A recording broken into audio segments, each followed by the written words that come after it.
Il tient pas ce voile Spider-Man, hein. En fait, je voulais faire comme dans Clear. Dans Clear, donc, c'est l'histoire d'un monde. Bonjour, hein, je vous ai pas dit bonjour. C'est un monde où tout le monde a une espèce de filtre Instagram devant les yeux. Donc tout le monde voit le monde comme il souhaite le voir. Moi, j'aurais voulu voir le monde avec les yeux de Spider-Man. Malheureusement, ça ne fonctionne pas, hein. La technologie est déjà bien avancée dans notre monde actuel, mais pas suffisamment pour qu'en se collant un patch sur la tronche, on puisse devenir Spider-Man. Mais là-dedans, c'est possible. Alors du coup, c'est la porte ouverte à toutes les fenêtres. Les enfants voient des dessins animés partout. En fait, vous voyez le monde. Vous vous promenez dans la rue, au lieu de voir un Carrefour City d'un côté et un tabac presse de l'autre côté, vous allez voir des dragons qui chevauchent au-dessus d'un château. Enfin, c'est le monde réel physiquement, mais au niveau de la perception visuelle et sans doute auditive aussi, c'est parce que tout n'est pas forcément très clair dedans. C'est un univers fantasmé. Voilà. Donc fantasmé, évidemment, il y a des mecs qui en profitent pour se plonger dans un monde de pornographique, hein. Alors c'est expliqué en une demi-case, histoire de pas trop choquer le chaland. Euh, donc Clear, c'est le dernier comics de Scott Snyder sous son label Best Jacket Press, qui sort d'abord en numérique chez Comixology avant de sortir en physique chez Dark Horse, puis d'être licencié par Dark Horse et Best Jacket Press à l'étranger. C'était le cas déjà de Noctura, Noctura qui était également de Scott Snyder, mais avec cette fois Tony Daniel au dessin. Ici c'est Francis Manapul. Francis Manapul, moi je l'aime beaucoup parce qu'il a fait ses armes chez Image Comics, il a fait ses armes chez Topco, sur The Witchblade, sur ce genre de titres. Puis il est arrivé sur du Batman, sur du Flash, j'aimais vraiment ce qu'il faisait. Et là, il sur Clear, je trouve que son dessin est beaucoup trop numérique. Alors, c'est beaucoup trop numérique, certes, c'est sans doute voulu parce que voilà, hein, parce que c'est le monde qui veut ça, le monde qui est dépeint là-dedans, c'est le monde qui veut ça. Donc, dans ce monde où tout le monde voit un peu les alentours comme il le souhaite, il y a quand même des policiers qui sont là, il y a ce détective qui est ici. Ce détective, il a le mode clear. Alors le mode clear, en fait, c'est voir le monde tel qu'il est vraiment, voir les gens autour de soi tels qu'ils sont vraiment. Dans ce monde-là, donc tout le monde vit un monde idéal. Les basses besognes sont confiées à des automs, à savoir des robots. Il y aura une révélation par la suite dans le bouquin. Euh, mais des révélations, il y en a quelques-unes qui, pour moi, m'ont jamais vraiment touché. En fait, le problème de Clear, c'est que Scott Snyder, il veut toujours rajouter des couches de choses. Il rajoute des trucs, il rajoute des trucs, il rajoute des trucs. Le postulat de base est plutôt intéressant. La mise en scène est plutôt sympathique, hein, même si je trouve qu'effectivement c'est trop numérique. Le trait de Francis Manapul, il est toujours aussi cool. Mais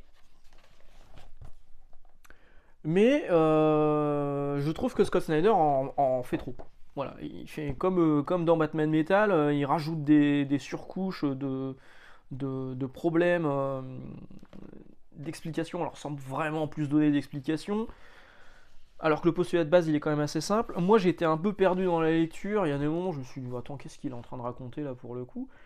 Et alors peut-être parce que je suis fatigué ou que je suis juste con, hein, mais sur le coup, moi j'ai pas été en transporté du tout. Alors ça tombe bien parce que je l'ai emprunté, je vous avais dit dans la vidéo de dimanche dernier, dans le Free Talk, que je l'avais emprunté parce que j'ai eu un doute en le feuilletant.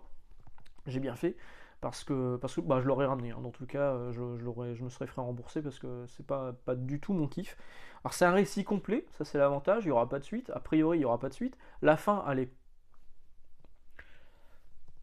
pas à la hauteur. La dernière page, elle est un peu débile. Les enjeux sont un peu débiles aussi. Enfin, en le lisant, vous vous rendez compte qu'en fait, la solution qui est proposée par le personnage principal, elle est tellement courte que finalement, qu'est-ce que ça va apporter aux gens? On se pose la question.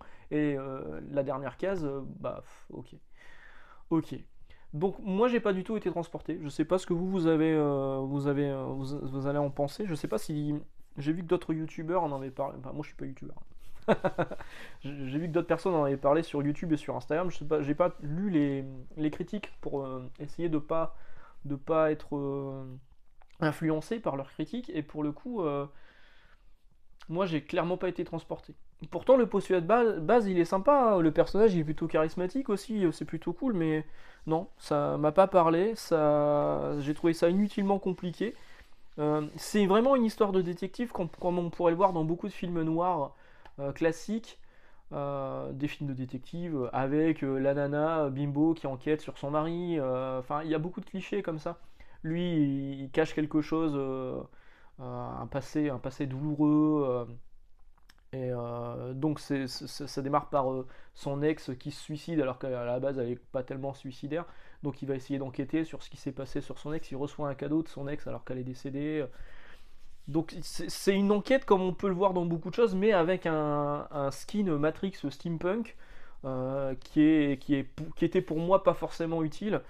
Et quand on retire toute cette couche de futurisme, de futur dystopique plausible, plus ou moins plausible avec la technologie, et ce qui se passe actuellement dans le monde au niveau des guerres à droite à gauche. J'ai bien aimé ça par contre, hein, l'explication de comment le monde en est arrivé là avec la guerre contre les Chinois et la Russie. Tout ça c'était pas mal. Mais si on enlève tout ça, finalement on a un truc assez bidon et assez cliché, sans doute déjà lu, sans doute déjà vu aussi, et du coup j'étais assez déçu. Donc pour moi ce sera non. Je ne prendrai pas Clear chez Delcourt. Scott Snyder, pour moi, là, il est revenu un peu sur ses travers. Francis Manapoul, je le préfère largement sur ce qu'il a fait sur Batman Anarchy, que j'ai là, j'aurais dû vous le sortir, ou ce qu'il a fait sur Flash. Donc, sans moi, à vous de me dire si vous allez craquer. En tout cas, vous avez mon avis, vous en faites ce que vous voulez. Encore une fois, je ne suis pas parole d'évangile, hein, ce n'est que mon avis.